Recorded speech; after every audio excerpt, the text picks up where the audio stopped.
is he trying to do to us? We haven't done homework. But you know what? I told you that life is about you have to listen and you have to make mental notes because your essay has to do with their presentation. Whatever catches your attention from their presentation. So let's immediately call to the podium a young lady.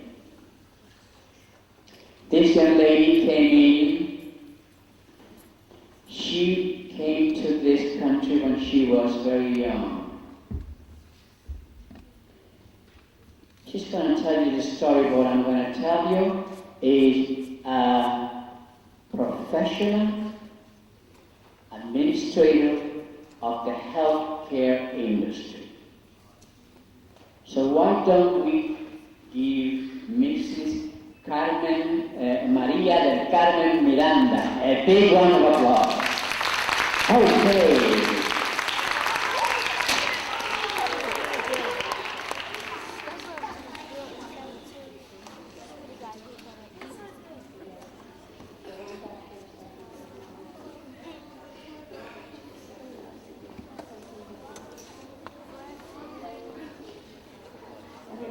Boys and girls, we just need a couple of seconds or maybe to get me a podium because I'm a bit of a nerd, so I write everything out so that I don't forget things, okay?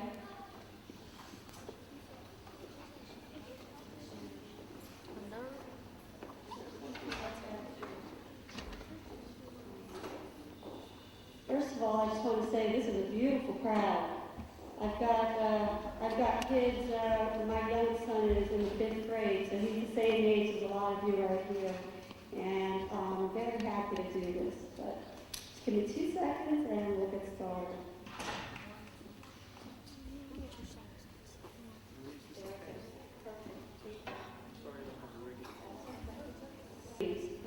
And both of the presenters tonight are from Latin American descent. And before anything, I just need to tell you that I am very, very proud of my heritage. I'm very proud of where I come from and who I am. Growing up as a Hispanic American woman has made my life very interesting, and I wouldn't change that for the world. Many times you hear people say that there are certain labels that are put on you that impede where you go in life and hinder that and it becomes obstacles.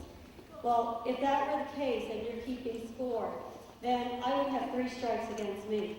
Because 1, I'm Hispanic, 2, I grew up poor, and 3, I'm a woman in what used to be considered a man's world. That would be 3 strikes. But guess what, boys and girls? This isn't baseball, and I'm not going down without a fight, okay?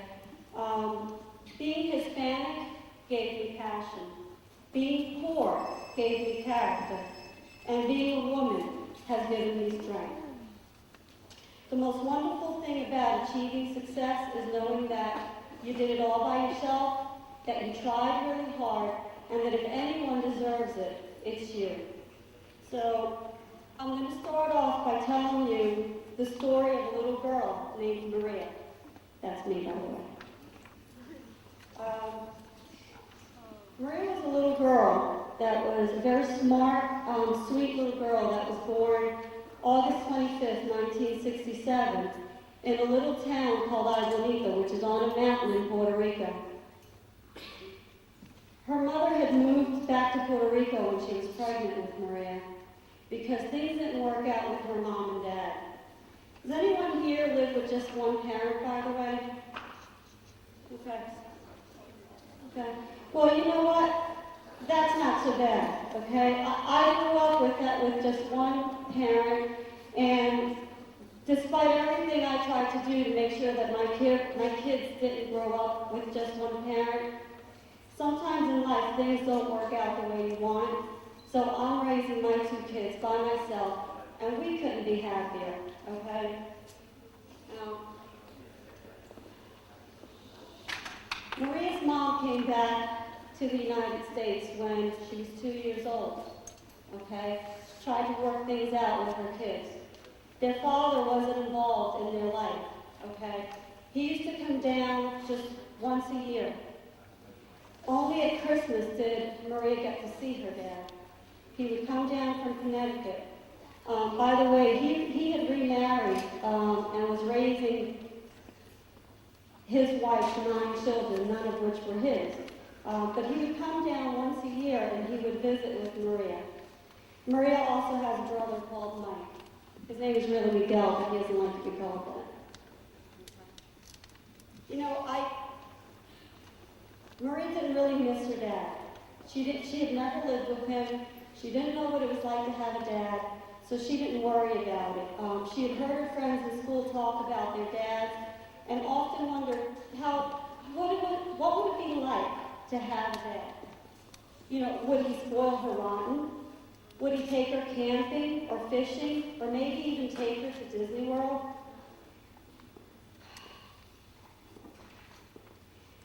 He would drive down from Connecticut just that one Christmas, okay? He would sit on the sofa and ask her how she was doing in school and remind her that she had to be respectful to her mother. The visit would last about half an hour, and then it was time to say goodbye until next Christmas. It was a weird feeling, though, because she didn't really feel sad. He was just a really polite man that came down once a year to give her a present. They never spoke on the phone, not even for her birthday. She recalls one Christmas when her mom didn't feel like letting her dad see her, so they snuck out the back door and hid in the neighbor's basement until her dad left. She didn't get her Christmas gift that year. Maria always got straight A's in school. Like I said, she was a bit of a nerd, but that's a good thing. She loved her school and her friends, and she wasn't unhappy in Philadelphia. She just wished that things had been a little easier for her family. She wished that her mom didn't have to work so hard, and she wished her mom didn't cry as often as she saw her cry. She wished she could be more like Marsha Brady on the Brady Bunch, you know, live in this great big house with a whole lot of little kids. She'd never be bored. You know, how cool would that be? Her brother Mike was okay, but he was always getting in trouble and always making her mom angry. And sometimes Maria got punished for things her brother did because, you know, her mom said, if I didn't know which one of you did it, then you're both getting punished. And Maria wouldn't tell on her big brother, but that's not because she was trying to protect him, but because he used to hit her harder than her mom did, so it'd probably be better off getting punished by mom than getting hit by Mike. But Maria did get to live with other kids from time to time, but it sure wasn't like the Brady Bunch. You see, her mom and her family moved around a lot, living with different people and sometimes having different people live with them. She didn't really understand why, and she didn't really question it. She was very quiet. She kind of kept to herself. One time they moved in with one family that was so violent, the parents were always constantly arguing. They would throw things at each other, and Maria would just stay out of sight until the coast was clear. When Maria was in the 4th grade, it was time to move again. Say goodbye to all her friends for good. Her family was moving in with her aunt in Brooklyn, New York. Maria had only met her aunt once, but she seemed like a really nice lady. Her brother and her mother left first, and Maria had to stay behind in Philadelphia with some friends for a couple of weeks. But soon enough, they would come and bring her to the big city. Well, Maria was right. Her aunt was a really nice lady. Mike and Maria and her mom all slept in a room on a mattress on the floor for a couple of months while they stayed with her. But at least they were safe, right? Couldn't be more wrong. Maria's aunt was married to a really horrible man named David. He would beat her aunt right in front of them and throw things out the window, shattering the glass and scaring Maria. But she was used to staying out of the way and being really quiet. One day, David orgasmed throughout the entire building and was threatening to set the entire place on fire. That poor little girl was terrified. Staying out of the way and being quiet was not going to get her out of the burning building. People on the street were able to tackle David, and the police came and took him away and evacuated the building. But the next day, things were about to change even more. You see, Mike, her brother, who was 12 now, was also really scared. Even though Maria always looked up to him and thought, you know, he's kind of my protector. But he was a scared little boy too. The night of the gasoline incident, he told Maria that he was going to run away. And she just didn't really want to believe him, so she didn't say anything. The next afternoon, when her mom picked her up from school, Mike was nowhere to be found. He had indeed run away. The good news is I did get to see my dad that day. I remember that day like it was yesterday. There was a terrible thunderstorm, it was dark, and as usual, I was scared. I thought I was never going to see Mike again. And according to my mom, it was my fault for not telling anyone that he was planning to run away. Once they found Mike the next day, and I went to live with my father in Connecticut for a while. Once school was over, I went to live with him too. I remember that summer clearly too. It was the summer of 1977. The world was still mourning the death of Elvis Presley. There was a great big blackout in New York City, and a set of sands killing young women in New York. Mike had blamed my mom for putting us in danger by coming to New York, but it wasn't her fault. She had nowhere else to go. You see, she didn't speak English, she didn't have a job, and she couldn't afford to go back to Philadelphia. So she's kind of like in a corner, okay? She was really afraid that she was going to lose us. We would have to stay in Connecticut until her living situation improved. When the summer was over, we returned to New York. Mom was no longer living in Bushwick with my mom. She now had an apartment in Bedford-Stuyvesant. Our heads. We put food on the table, and all we had to do was fall in bed. Like I said, that was difficult. I wasn't even sure I wanted it, Dad, to tell you the truth. I had seen some of the dads, growing up. I had seen what David had done to my aunt, how he had scared us and scared our cousins, and I just wasn't sure I even wanted him at that point. I really just wanted to go back to Philadelphia and have things be the way they were. Well, there's a good side to this story, guys. You see, that man that my mom married, my stepdad, he gave me all the hugs that I never got as a child. He supported everything I ever tried to do. He said he was proud of me. He said I was going to make it out of Bed-Stuy someday. He made that little girl feel special, feel loved, and most importantly, he made that little girl feel safe, okay? My aunt's husband, David, eventually went to jail for killing an innocent man. My aunt was killed 9 years ago in a hit-and-run accident. My brother is alive and well. He lives in Garfield with 2 kids of his own, and basically wealthier to have a dad like him. My stepdad, Pop, as Mike and I like to call him, is my guiding force. I love him and I will always strive to better myself so that I can make him proud, so that he will never regret having taken me in and having given me all the love that he did, all the love and support that he did over all those years. My mom knows I love her very much. She knows I appreciate everything she did, and she knows I don't blame her for having a scary childhood because she really didn't have the options that I have today. My real dad lives in Puerto Rico. We don't really have a father and daughter relationship.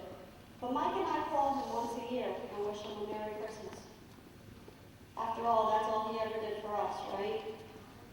I live in Woodbridge now with my 2 children. Tiffany's 15, first year of high school, and Jonathan is 11. He's in 5th grade like a lot of you guys today. They lead pretty normal lives, but it wouldn't be that way if I had not empowered myself. It's a good thing I had a really strong education and a great future because I was able to get out of a bad situation because I didn't need anyone to support me. I could do it all by myself. I didn't need to move in with anyone. I didn't need to go on public assistance. My education allowed me to choose how I wanted to live my life. I received my bachelor's degree from St. John's University, go Red Storm. I received my master's degree from Fairleigh Dickinson University, and now I'm the corporate director of a large health system right here in Hudson County. I guess you can say I'm the boss, and I'm not as quiet as I used to be, okay? I'm also an adjunct professor. I teach at Raritan Valley Community College on Saturdays, and I'm planning to get my PhD someday. And then they can call me Dr. Miranda. You guys can still call me Maria, okay? You see, I owe it to that scared little girl to make the best of my life and continue to do great things. It's not easy being a single mom. It's not easy doing everything myself, but I couldn't be prouder. My kids are proud of me. They're proud of everything I've been able to accomplish. And when they go out, they're always telling people, wow, my mom does this, my mom does that, and she did it all by herself. But you know what? The truth is, guys, even though I seem really strong and I love what I do and I love my job, I still have panic attacks at night, okay? I kept all that fear locked up inside, and I never talked about it, okay? But I do know one thing. I know that I'm really strong, and there's nothing to fear but fear itself. And the only person that can hold you down in this life is yourself. And sometimes you may be surrounded by people that want to bring you down. The only person that's going to bring you down is yourself, okay? Because you can bring yourself back up. You have to love yourself and be your own best friend. And if the world isn't good to you, the world isn't kind to you, then it's up to you to change that world around you, okay? God bless you and make you strong. Be proud of who you are and don't ever pretend to be something you're not, okay? There are a lot of minority faces in this crowd. That's the reason we're here in Jersey City and not in Seawarren where I live, okay? You need to follow the footsteps of all the minority leaders that came before you. Learn from the struggle of your ancestors and be proud. You see, it's really popular, as my daughter says, to be Hispanic nowadays. You've got Mark Anthony, you've got Ricky Martin, you've got Jennifer Lopez, Rita Moreno, Jimmy Smith, Florida Estefan, all these great people in the music industry and in the movie industry. But you know what would make me really proud? You know what would make me really happy? Is if we could look around the boardrooms in the United States. If we could go into the businesses and if our faces were more common in those boardrooms, that would make me happy. If we were the ones running businesses instead of taking orders, maybe even running this country someday, that would make me happy. You see, you are the future. You don't allow the color of your skin or your nationality to dictate how far you go in life. Love your parents, even if they're not perfect, because very few of us are perfect. You have to learn from your experiences in life because they'll make you strong, they'll make you a better person. You need to lead a good life. Don't do drugs. Don't hurt people, and please, stay in school. And I'm going to leave you with this. Education is the only weapon that you should ever carry.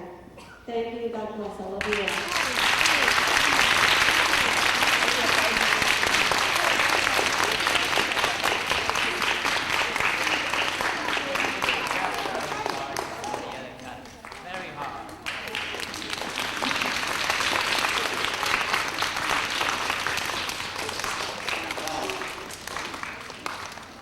Now, as Maria was talking, it came to my mind something that I heard some time ago. Don't curse the darkness. Light and light. And that's exactly what Maria did when she realized that she had 3 strikes against her. Being a Hispanic, being a woman, and being poor. There's something else that she didn't put there. Being a member of a one-parent family. But yet there was a lot of darkness in there. But yet she put that light on. And she understood one thing that she just told you. Nobody could put you down except yourself. You could be the best friend that you ever had. You could be the worst enemy you ever had to face. She found her friend, and her friend is called Maria del Carmen Miranda.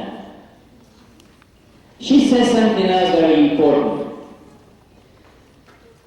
let the color of your skin, of your country of origin,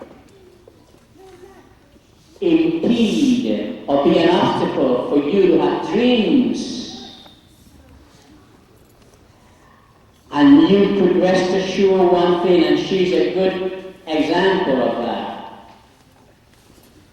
No matter how poor, no matter how difficult the family life is, if you respect yourself, if you carry the only weapon that you should carry, and she said that beautifully, the only weapon that you should have with you at all times is the weapon of knowledge. Knowledge is power. Carry that weapon with you. And where do you get that weapon? Well, your teachers are providing it for you. And then you may say, well, Mr. Torres, you know, I'm only a little kid. I'm only 11 years of age. And you know what? You're right. But as young as you are, please understand one thing. You are responsible for your lives. It's not about the teachers. It's not about mom. It's not about pop. It's not about government. It's not about the ignorant person who discriminates against you. There is darkness.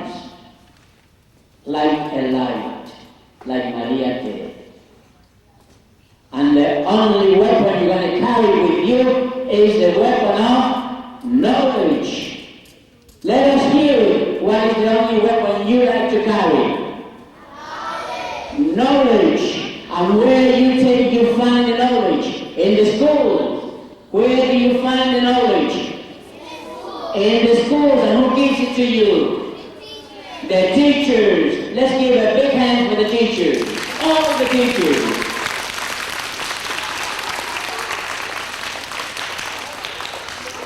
When I say that you're the only, that as young as you are, you're responsible for your lives, please understand this. The reason you are the only ones responsible for your lives and it's nobody else, it's because you're thinking you control. Nobody else controls what you think. So, if you think that John Doe is glamorous because he's got a lot of gold on him, or because he carries a lot of dollars on him, as he's only 14 or 15 or 16, if you think that impresses you, well, think again. That John Doe that you see you raised with a lot of gold and with a lot of money in his pocket has only of these two destinies. He's going to wind up in a coffin, or he's going to wind up behind bars. You know why? Because he doesn't have the weapon that you have, and that weapon is called knowledge, and you get that knowledge from school. And who gives it to you? The teachers. With that, ladies and gentlemen, I'd like to bring to the podium a very nice young man, a good-looking young man, whose country of origin is Santo Domingo. Another professional that didn't have an easy childhood, easy life, but he worked very hard. He also put a light where there was darkness. Ladies and gentlemen, welcome Jacob Dilemos.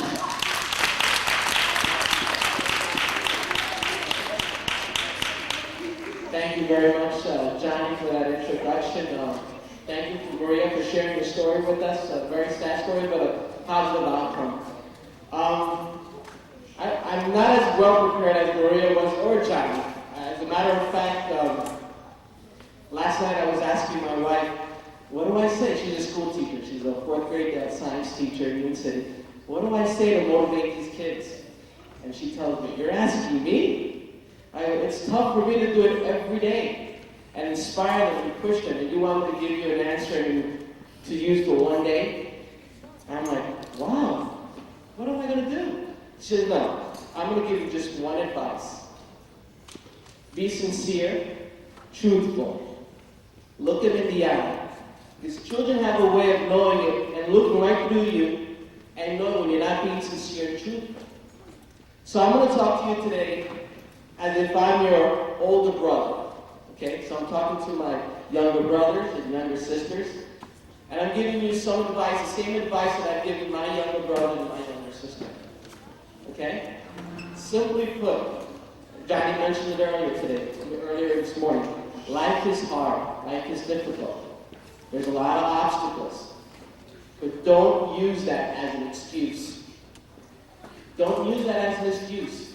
And we, or you, or like myself, because I was in your position a very long time ago, we have it tougher than a lot of other kids out there. Why? Because we come from an urban area. We have a lot of different difficulties than other kids from suburban areas. We come from single family homes, single parent homes, just like I did. Some of you may be facing difficulties at home that are tough, you know. But don't use that as an excuse. Use that as a motivation to succeed, to make something of yourselves. And maybe some of you are a little too young to understand. The older kids, you know, use your difficulties to motivate yourself, to succeed, to move forward, to make a better future for yourselves, for your family. Make yourself an individual that people can look at and be motivated from.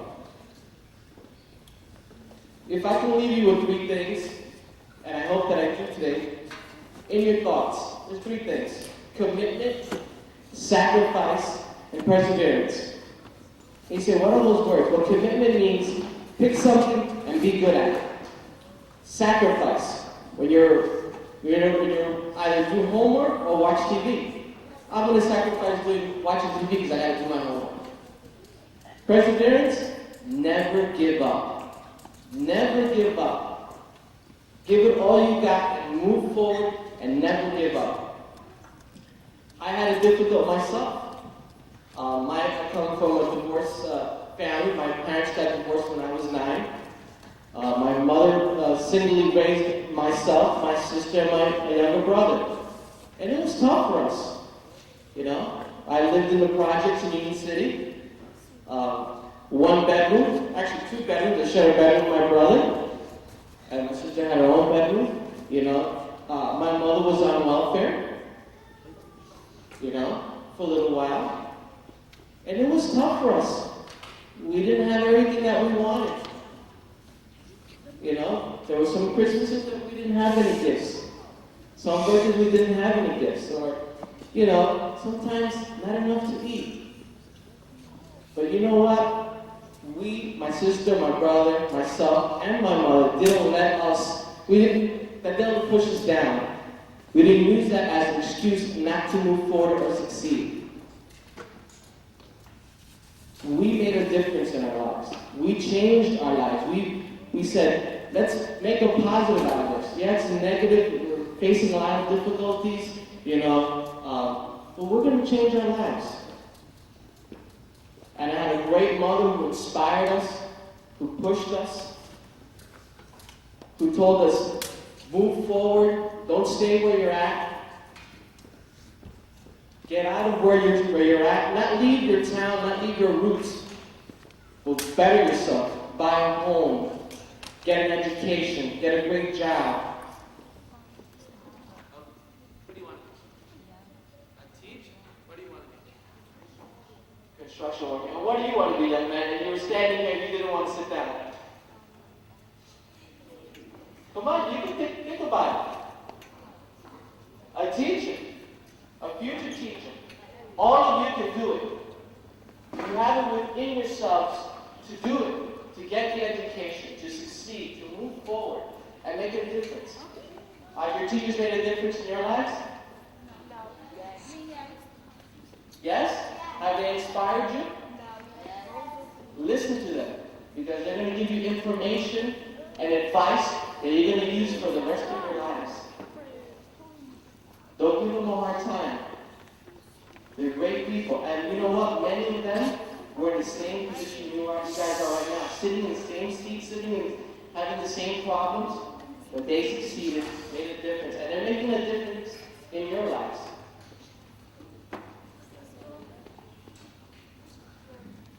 Like I said, life is not easy. And I'm sorry that, I'm very short and brief because it's simple. It's simple.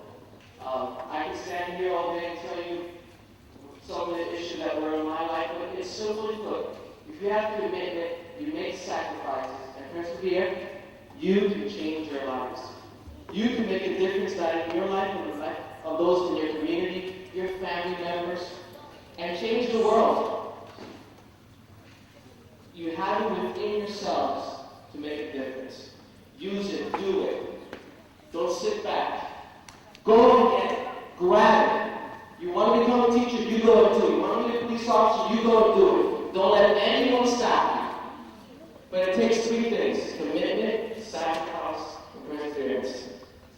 You want to become a teacher? You want to become a teacher? Get what you need to do to become a teacher. Go for it. You want to become a teacher? You got to sacrifice. You can't be moping around, doing nothing, hanging out in the streets. You got to go home and do your homework. And persevere. Never give up. Keep your eye on that goal that you want. Teacher, police officer, construction worker, anything. Now, you don't have to be a teacher. You don't have to be a police officer. You don't have to be corporate. You don't have to be. It's making sure you're good at what you do. And what you do, if you don't want to go to college, that's not a problem. Because college is not for everyone. Finish high school, finish grammar school, or pick a trade, pick a profession. You want to become a mechanic? You can go to school, get the tools, the education to become a mechanic, and you be the best mechanic in the world, in the state, in the county, in your city. Just pick something that you want to do and make a difference in your lives. Make a difference in your community, and the lives of your family, and become yourself a role model. So when people need somebody to emulate, to be like, they look at you and say, look, he's done this, he's done that, he's finished school, or he's one of the best mechanics, one of the best construction workers, one of the best teachers, one of the best vice presidents of this company. That's what I want to do when I get older and grow up.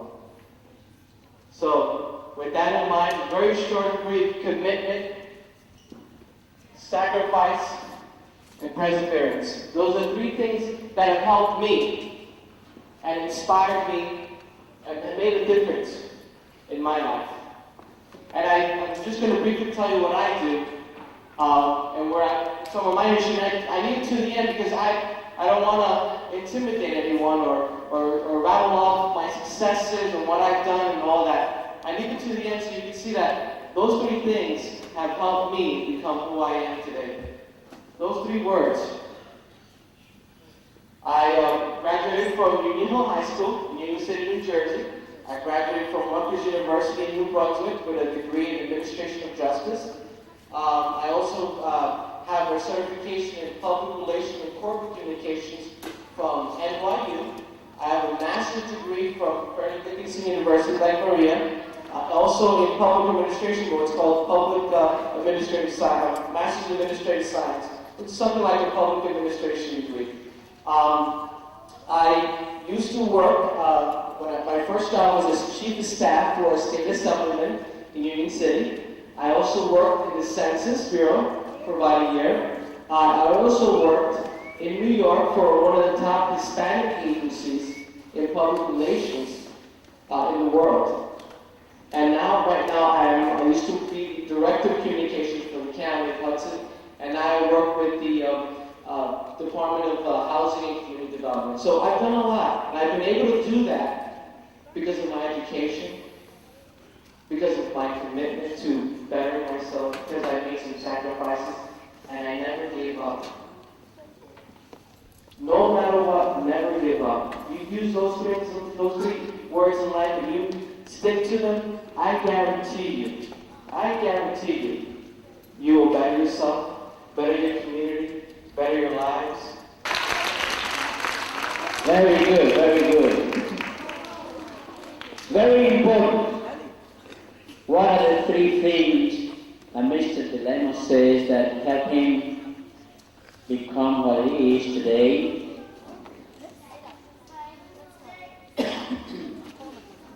Commitment. Number one, you have to be committed to your own success.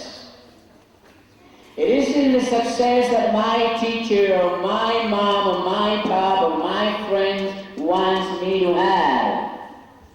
It's the success that you commit yourself to achieve. You look at yourself in the mirror, you should be proud of yourself. You are a creation of God. And if you are a creation of God, ladies and gentlemen, that means a lot.